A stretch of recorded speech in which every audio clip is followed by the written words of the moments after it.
Mike's Daily Podcast. Do you enjoy listening to the show called Mike's Daily Podcast? Here we are. It's episode 24 something, and it's Mike, and there's nothing going on. Oh, maybe there is.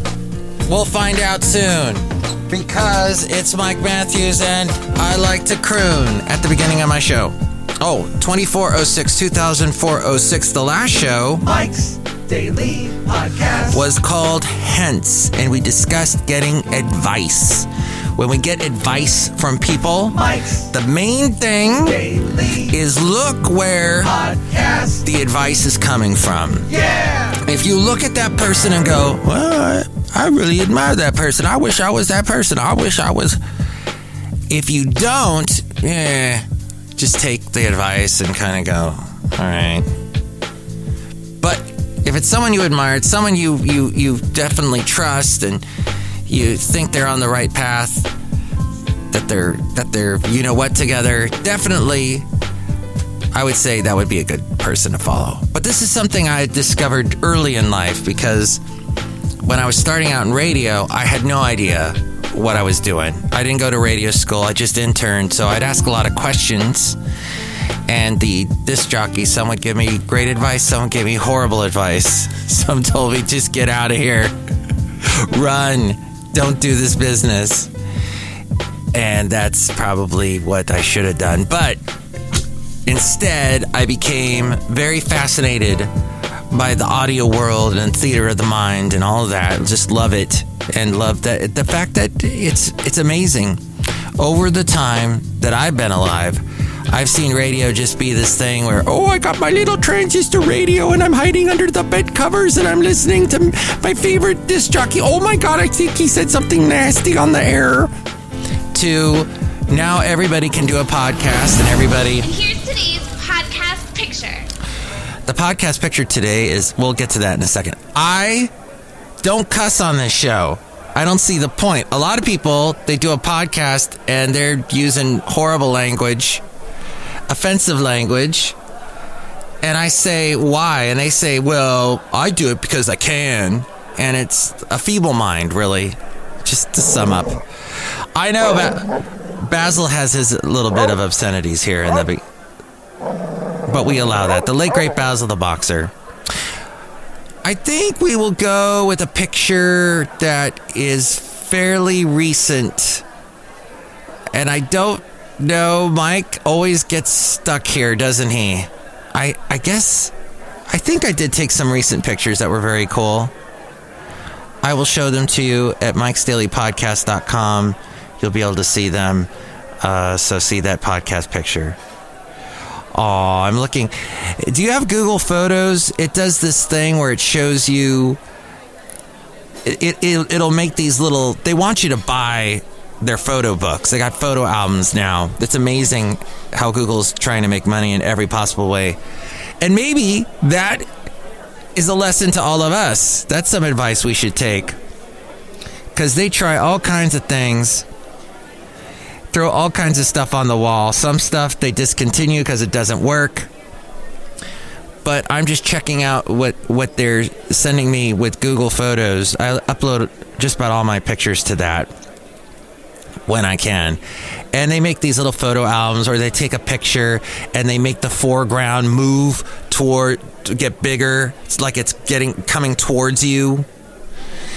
And then they manipulate the visuals. And oh wow. Okay, and now it's showing me pictures of Rodler. And I don't know what happened to Rodler, the cat, the black cat we had. We've got these flyers up everywhere. But he basically came to us as a kitten and was very afraid, very skittish, and then became like our best friend, but then suddenly vanished a little over about almost a week and a half ago. So we're still looking for him. And pictures. Yeah, oh my gosh, I'm looking at one now. So now we just have one cat. The one cat that Patches, maybe I'll post a picture of Patches. But we have Patches was coming around before Rodler. And Patches is a older cat, we found out, over 5 years old. And he's become a lot more relaxed and calm because Rodler, the big black cat, would intimidate him. And I don't know if it was out of being mean or if he just wanted to play all the time, because he looks like he was just a little bit older than a kitten when we got him. So we'll see. That's my world, ladies and gentlemen. It went from Basil the Boxer to cats, to 2 cats, and now just 1 cat. But we miss Rodler. He was really sweet. As soon as you'd pet him, he'd make this really loud purr sound. And then he would come into the bedroom when we were sleeping, and he would sleep on the bed, and he had this wonderful snoring sound. And it was very soothing. I love when animals snore. Basil the Boxer used to snore, and that was very soothing. Oh, real quick, I'm going to be on the radio tomorrow, my usual Sunday radio program, and there's a link at MikesDailyPodcast.com if you would like to listen to that, because I'm going to be playing upbeat 80s, 70s, 90s music, and it'll be fun. Check it out, MikesDailyPodcast.com with the link. And I did, I got into radio. I didn't necessarily want to be famous. I got into radio initially because I was listening, and I would hear disc jockeys talking or whatever, and I'd go, oh, that one's terrible. That one that's just not a creative, that break that disc jockey did, had no thought put into it. Why is this guy on the air? I would say to myself, I can do better than that, and I can do more for this medium of radio, I think. And I was always fascinated. My mom gave me, I think I was about 10, a little boombox that had a cassette player in it. And then I realized, I can actually record with the cassette. And there's a tiny microphone in this thing. And I could do stuff with my voice to make it sound like there's multiple people. And that's what fascinated me. And then I found out later, you can actually get paid for it. Not much, but you can get paid for it. And then I realized that this medium can help people. It helped me. I've heard a lot of interesting people over the years over the radio. As we go outside a cafe anyway, we're bringing Mike's Daily Podcast somewhere in Podcastro Valley. We're in Podcastro Valley, the last place on earth. And then the whole Theater of the Mind thing. And then I hosted a radio show for 11 years in Ventura County. That was a request show. We played contemporary country, and then I would play people's requests. And once I remember getting recorded because somebody proposed. That's right, somebody recorded them being on the air because they proposed, and then they played it back at their wedding, and my voice was in there somewhere, but I was sitting there at the wedding hearing my voice. I'm like, hey, who is this? Hey, this is Bob. Bob, what you doing today? I wanted to propose to my girlfriend, Stephanie. Okay. Is she there now? Yeah, she's right here. Stephanie, will you marry me? Yes, I'll marry you. Oh. And then they played that back at the wedding. It was wonderful. I wonder if they're still married. Anyway, that's the world of podcasting and radio all summed up. This fantastic medium we call audio. But I didn't really want to be famous. Now, I have worked with people that's all they want to be. All they want to be is famous. And they try, and they still are not. And they try. And who gets famous are the people that don't really want it. The people that, they want it, and then all of a sudden they have it, and then they don't want it. Be careful what you wish for. But in 2012, a study found that a desire for fame solely for the sake of being famous was the most popular future goal among a group of 10 to 12-year-olds, overshadowing hopes for financial success, achievement, and a sense of community. And this was 10 years ago. Now, since then, the rise of YouTube, TikTok, Remember Vine? That came and went. Instagram. But, you've got all these YouTube celebrities that really aren't celebrities. I mean, you could be so famous on YouTube and still nobody knows who you are.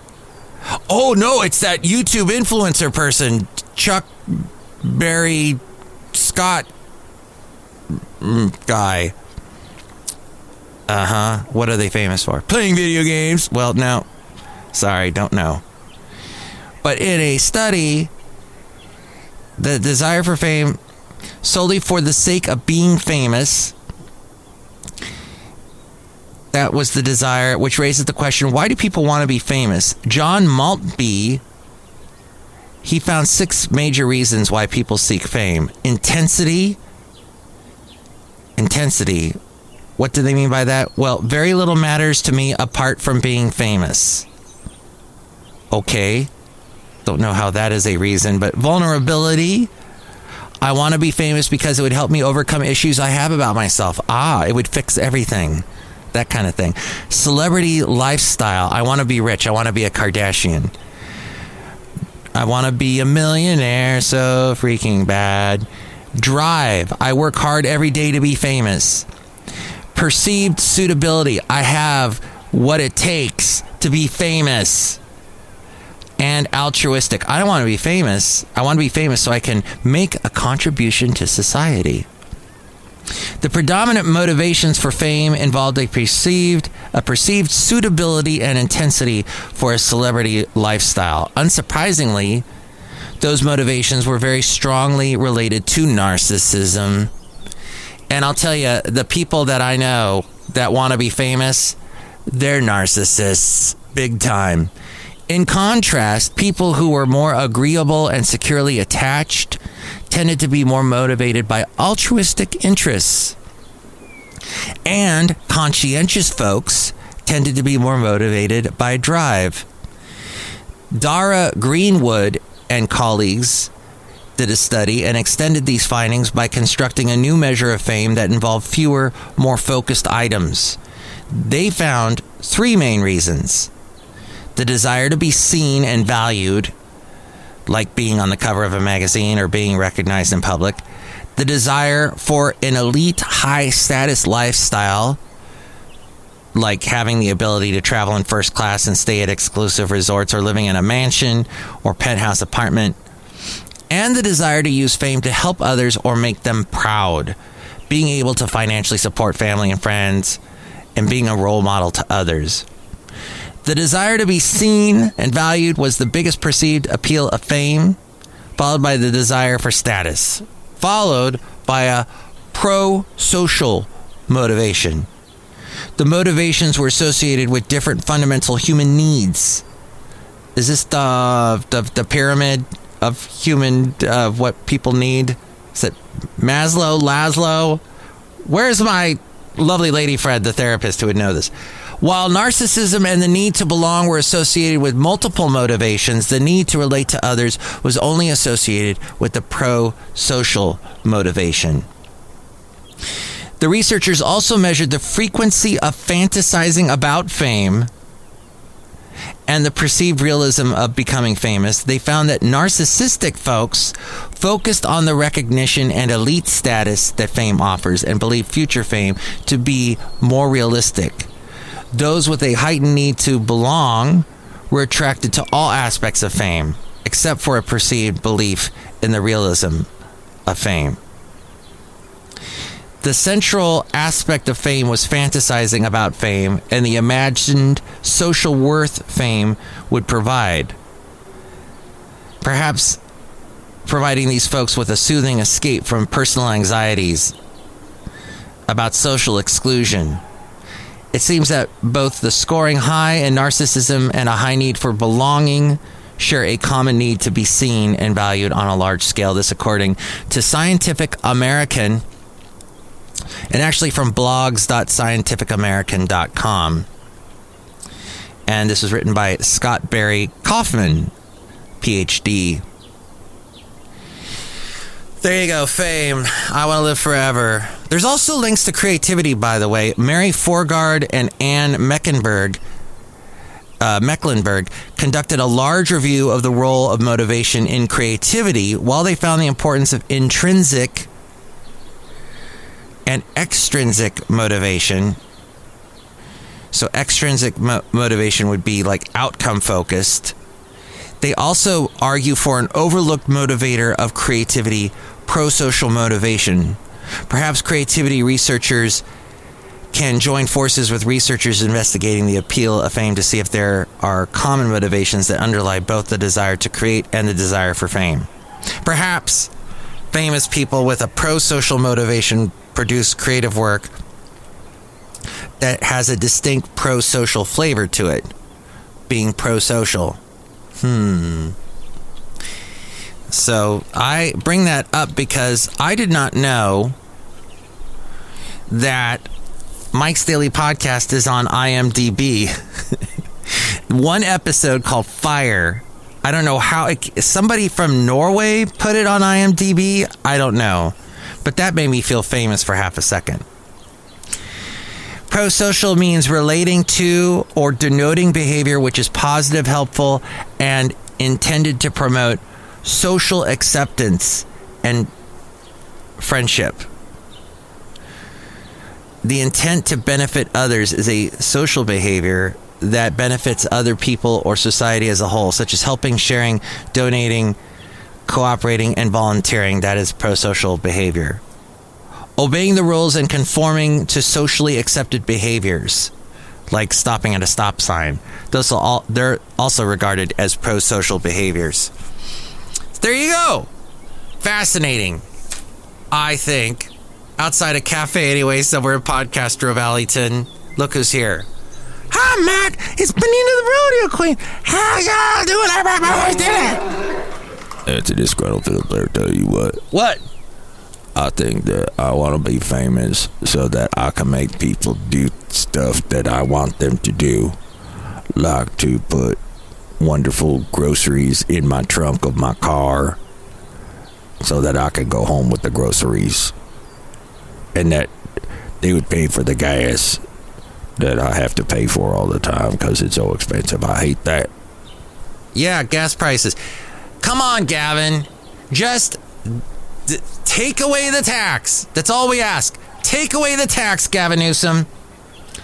Gavin Rosdale and Gavin DeGraw can also do that too, but just take away the gas tax. Gavin DeGraw, what an interesting guy. I used to be a disc jockey on a radio station in Ventura County that played adult contemporary, top 40, a mix of new stuff and a little bit of older stuff, but mostly like artists. Gavin DeGraw, do you know who he is? He plays the piano, sings that song. I'm the only one gonna be baby, something like that. But he, dun, dun, dun. I don't want to be anything other than a disgruntled fiddle player's son. Cafe, anyway, I heard from one of my listeners back then, somebody called and said, hey, how's it going, Mike? Well, I went by a different name then. I was Matt Michaels, but hey, Matt, what's going on? Not much. Hey, I hear you're playing Gavin DeGraw. I said, yeah. And then this woman said, yeah, I made out with him last night. What? Yeah, I went to this concert and afterwards we made out. Okay. That's the kind of thing you would hear as a DJ. So apparently, Gavin DeGraw, a bit of a ladies' man. Oh! Somebody, I don't know if this guy was a ladies' man, but it was such sad news. Taylor Hawkins passed away at the age of 50. Oh, in Bogota. You've heard this already, probably. Oh, my friend Carlos lives in Bogota. That's so sad. He's such an amazing drummer from the Foo Fighters. And he never seemed to age. In fact, my lovely lady friend and I used to discuss how Taylor Hawkins looked like he's going to stay forever young with that blonde hair, the flowing blonde hair, and he always had that beard and sunglasses on. And he was the California kid. I think, though, he came from Texas originally. He also was the drummer for Alanis Morissette. Oh, so sad that he passed. I don't have all the influence or he moved to Laguna Beach. Was born in Fort Worth, Texas, and moved to Laguna Beach. Yeah, he looked so Laguna. He was the personification of a Laguna Beach Ian. Oh, it's so sad. His main influences were Phil Collins. Really? Interesting. Well, anyway, you've heard about that today. It's very sad. Anyway, Cafe Anyway. Didn't mean to end on well, you're not going to end on a sad note, because look who's here. Oh, Mike, I make the delicious root beer. Here's to my now. Thank you. A little root beer will cheer us up after some sad news. But I hope that you have a great day and tell your friends about this podcast so that I'll be famous. No, tell them about it, because I pay money for the website, MikesDailyPodcast.com, and it'd be fun if somebody else went there other than me once in a while and checked out stuff and checked out past podcasts. But you can call me at 336-MM Daily. 3 + 3 = 6. MM is in Mike Matthews, Daily as in what this podcast has been for a couple of days. So thank you for listening, and thank you for the root beer.